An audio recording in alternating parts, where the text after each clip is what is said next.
الحمد لله القائل والعصر إن الإنسان لفي خسر إلا الذين آمنوا وعملوا الصالحات وتواصوا بالحق وتواصوا بالصبر. أشهد أن لا إله إلا الله وحده لا شريك له وأشهد أن محمدا عبده ورسوله. اللهم صل وسلم على سيدنا محمد وعلى آله وأصحابه أجمعين. أما بعد، فيا أيها المسلمون اتقوا الله، أوصيكم وإياي بتقوى الله، فقد فاز المتقون. قال الله تعالى: يا أيها الذين آمنوا اتقوا الله حق تقاته ولا تموتن إلا وأنتم مسلمون. Muslimin yang dirahmati Allah sekalian, marilah kita bersama-sama meningkatkan ketakwaan kepada Allah dengan melakukan segala suruhannya dan meninggalkan segala larangannya.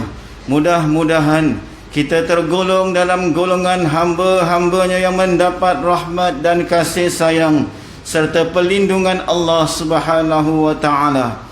Pada kesempatan hari yang mulia ini, marilah sama-sama kita menghayati khutbah yang bertajuk Mencari Keberkatan Masa.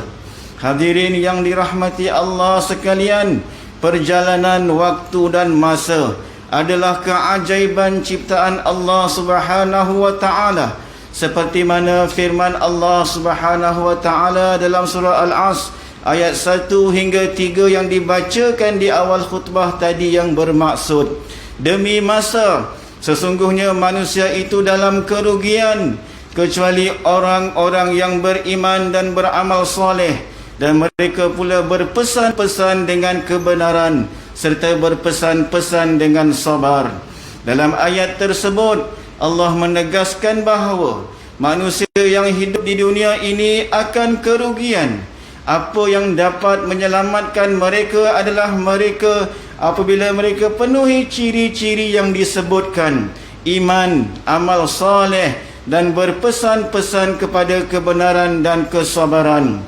Hal yang demikian berarti kehidupan ini belum sempurna jika sekadar beriman dan beramal, tetapi hendaklah memperjuangkan tuntutan iman dan amal dengan melakukan peringatan, dakwah, seruan kepada kebenaran dengan penuh kesabaran.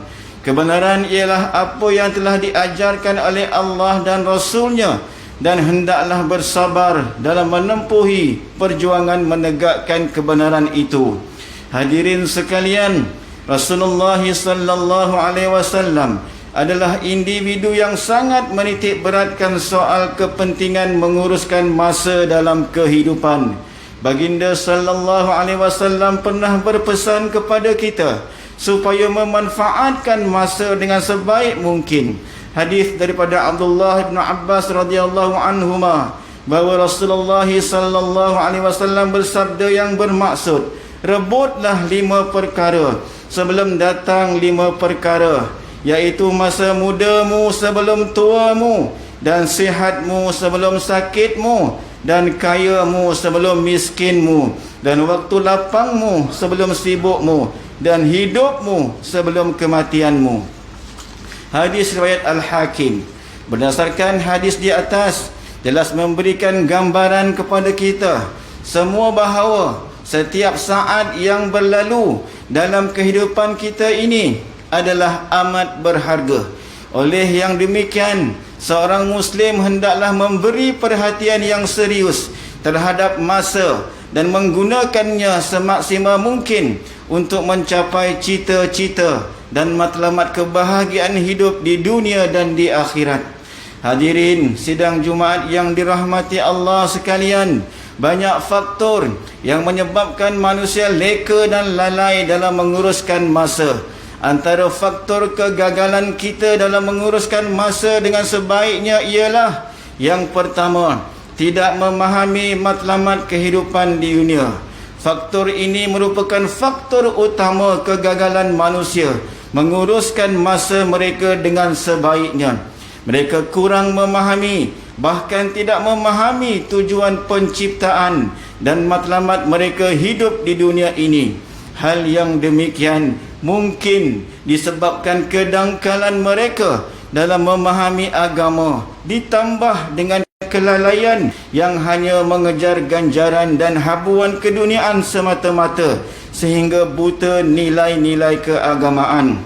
Firman Allah Subhanahu wa taala dalam surah Az-Zariyat ayat 56, "Wa ma khalaqtul jinna wal insa illa liya'budun."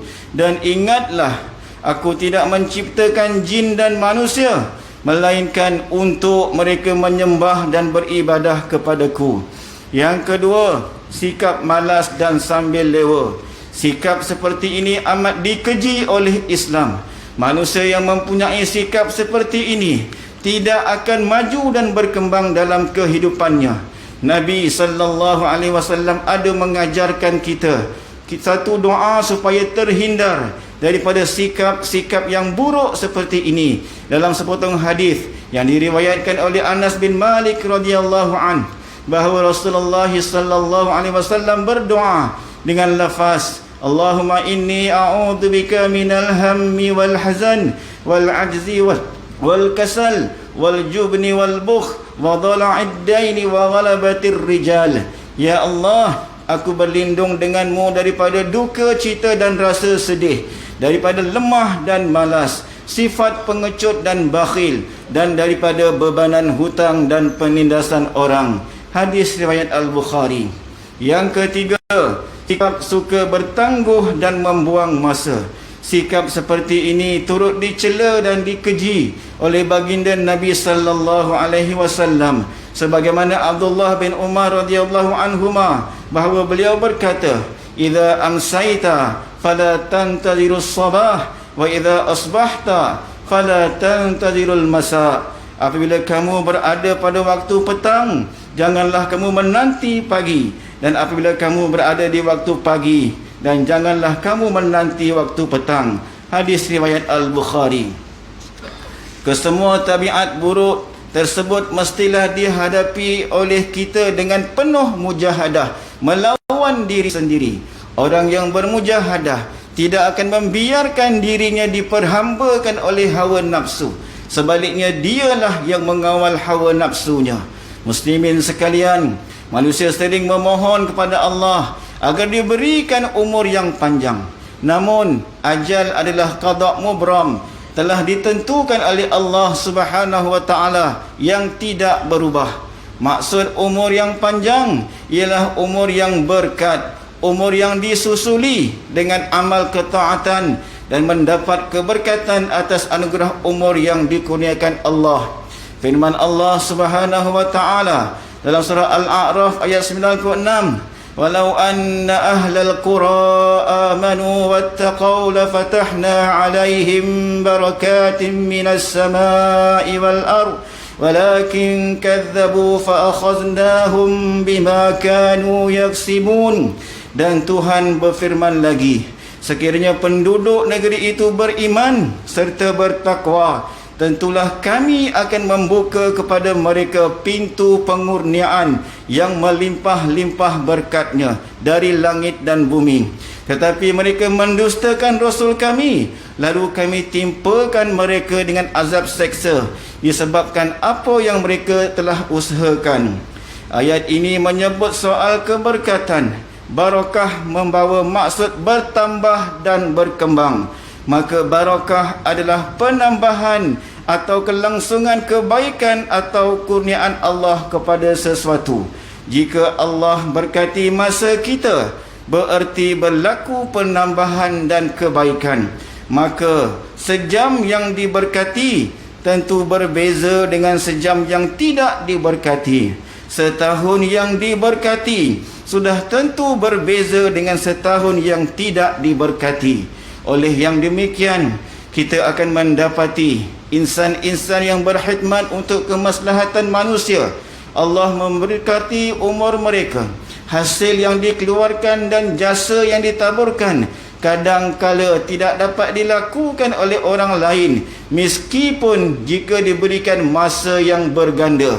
Sebagai contoh, Imam An-Nawawi meninggal di usia 40 tahun tetapi meninggalkan kitab-kitab tulisannya yang cukup banyak dalam pelbagai ilmu. Hadirin Jumaat yang dirahmati Allah, mengakhiri khutbah pada hari ini, maka ketahuilah bahawa masa adalah umur kita. Justru yang pertama, umat Islam hendaklah menghargai masa semampu yang mungkin, kerana sekali ia pergi maka tidak akan kembali lagi walaupun sekali. Yang kedua, umat Islam hendaklah mengisi masa dengan amalan-amalan yang berfaedah dan janganlah mensia-siakannya. Yang ketiga, umat Islam hendaklah mengurus masa dengan sebaiknya, kerana masa umpama pedang, jika kamu tidak memotongnya maka ia akan memotong kamu. A'udzubillahi minasyaitonir rajim. Wa qul ma'rufa sayyidallahu 'alaikum wa rasuluhu wal mu'minun wa saturadduna ila 'alimil wasyahad nabiukum bima kuntum ta'malun. Dan katakanlah wahai Muhammad, beramallah kamu akan segala yang diperintahkan, maka Allah dan Rasulnya serta orang-orang yang beriman akan melihat apa yang kamu kerjakan, dan kamu akan dikembalikan kepada Allah yang mengetahui perkara-perkara yang gaib dan yang nyata. Kemudian ia menerangkan kepada kamu apa yang telah kamu kerjakan. Surah At-Taubah ayat 105. Barakallahu li wa lakum fil Qur'anil azim wa nafa'ani wa iyyakum bima fihi minal ayati wadh-dhikril hakim wa taqabbala minni wa minkum tilawatah innahu huwas samiul alim. Aqulu qawli hadha wa astaghfirullahal azim li wa lakum wa lisairil muslimina wal muslimat fastaghfiruh innahu huwal ghafurur rahim.